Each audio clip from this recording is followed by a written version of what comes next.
सुनतानी जी। हाँ जान बोला। कहाँ बानी हमार मीत? जेल में बानी। हाँ, हे भगवान, ठीक तो बानी नू? तोहरा रहते कुछ हो सकेला का? ऐसन का हो गई कि जेल में पहुंच गई नी? वो है अर्जुन की करनी के सजा भोगतानी। हमार याद नहीं क्या आवत? अरे भुलैले कब बानी तोहरा के। ए जी, रउआ के देखेला मन बहुत तरसता। खाली देखेला? प्रेम पूजा करे खातिर भी। अच्छा, आ जाई का? अब ऐसे बोल के तड़पाई मत। जल्दी से आ जाई। I am waiting for you.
का भाईजान?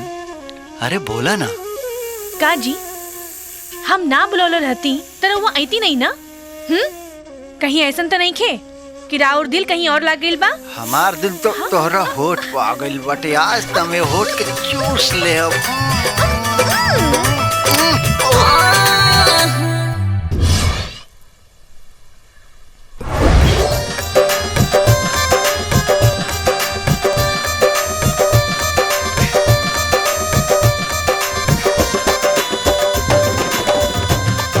ए मेमोरियल मंगल का तो लोग जाके सपेरन के गांव के भारा भगा के आवाजा। काहे? काहे से कि सपेरा ना लखेरा हम सा।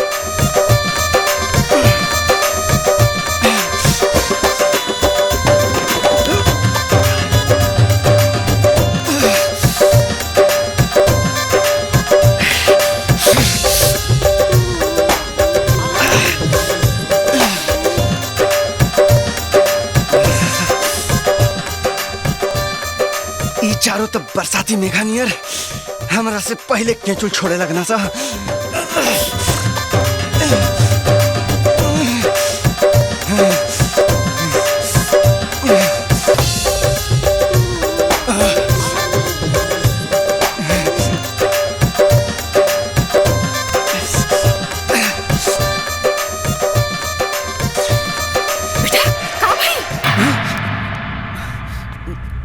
माई, माई हमारे कपारे में बहुत दर्द होता थे।